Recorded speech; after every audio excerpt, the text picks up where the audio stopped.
皆さんこんにちは。シンガポール人の J です。Hi guys, this is J here. 以前のランキング動画でシンガポールの物価を少し紹介してから、いつか日本とシンガポールの物価を比較してみたいなと思っていました。物価比較の仕方はいろいろありますが、今回は日本人の国民食と言っても過言ではないカレーの食材を勝手に独自調査をしてみたいと思います。この調査では調査対象に選んだ2カ所で撮影した動画を振り返りながら分析してみたいと思います。その2カ所は都市国家のシンガポールの中心部にあるシティホール駅の近くにある大型スーパーマーケットコードストレージと、日本の東京都の中心部にある錦糸町駅の近くにある大型スーパーマーケット西友です。それでは一緒に見てみましょう。それでは行きましょう。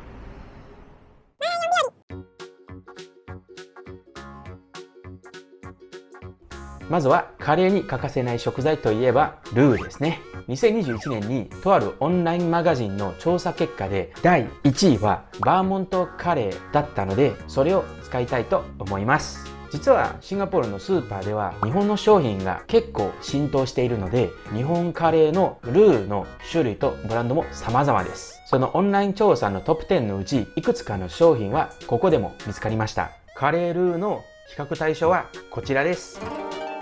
そして今回の調査ではこのカレーのルーの後ろに記載されているレシピ通りの食材をチェックしたいと思います。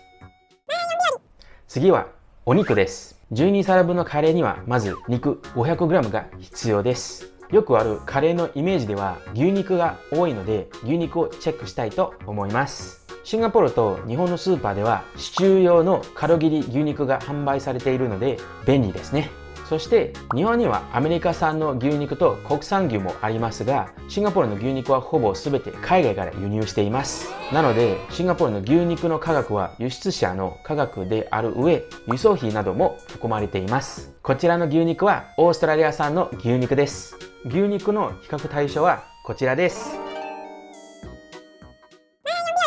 次は野菜部門です。まずは玉ねぎです。日本の2021年の1世帯あたりの玉ねぎの年間購入数量は 16.7 キロで、なんと第2位です。で、シンガポールでの調査では日本の兵庫県産の玉ねぎも見つかりましたが、今回使う玉ねぎはオランダ産です。玉ねぎの比較対象はこちらです。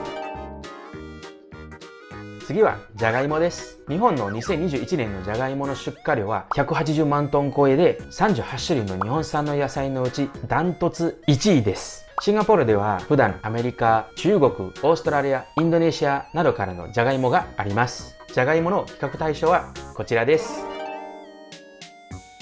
そして人参です。ちなみに日本で作られている人参は2種類あるらしいです。東洋人参は赤い色で細長くて、西洋人参はオレンジ色で太くて短いです。今回の調査で有機人参以外1種類の人参しかなかったので、そちらを使って比較します。人参の比較対象はこちらです。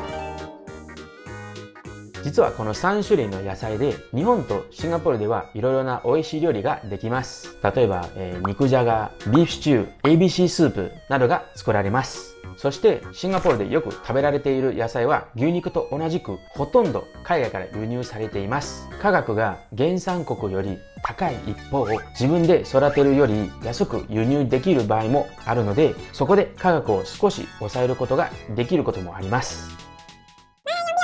そしてある調味料が必要です。それはサラダ油です。シンガポールではサラダ油というものがないので、値段が高めの選択ですが、サラダによく使われているオリーブオイルを選びます。サラダ油の比較対象はこちらです。カレーの最後の食材は少し意外かもしれないんですが、お水です。今回の物価調査では統一するためボトル水を比較したいと思います。お水の比較対象はこちらです。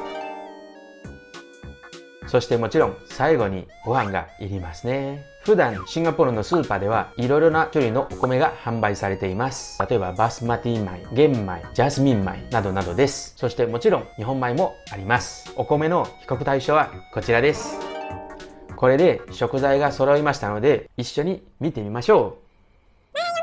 う。調査結果、調査結果1、全体で見ると1皿分のカレーライスを作るのはシンガポールでの単価と日本での単価はそこまで変わらないんですね。しかし日本円とシンガポールドルの両替率によってその単価の差額が異なります。今回の場合ではもし食材の単価をそのままとして1ドルに対して95円の両替率で計算すればシンガポールの方が安くなります。調査結果2、国産品が多く置いてある日本のスーパーに対しシンガポールで日本カレーの食材を探している時には国内産のものの少なさを改めて感じました。国民の栄養をこれほど海外輸入品に頼っているシンガポールは2030年に 30% の栄養ニーズを国内で満たすという目標があるので、もしかして数年後にはもう少しシンガポール産の食材を使ってカレーが作れるのではないかと期待しています。調査結果3、シンガポールで日本からの輸入品は日本の2倍以上の価格で販売されていることがあります。もちろん日本の単価の上に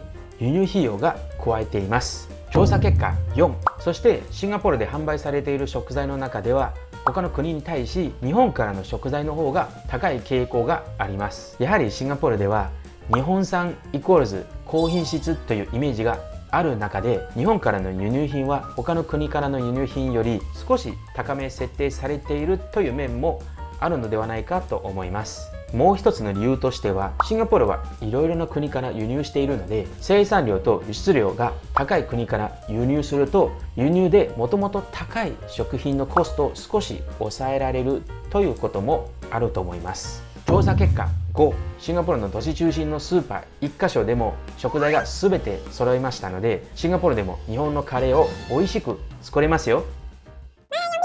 以上、シンガポール人が勝手にシンガポールと日本の物価調査を独自調査してみた動画でした。ではまたね。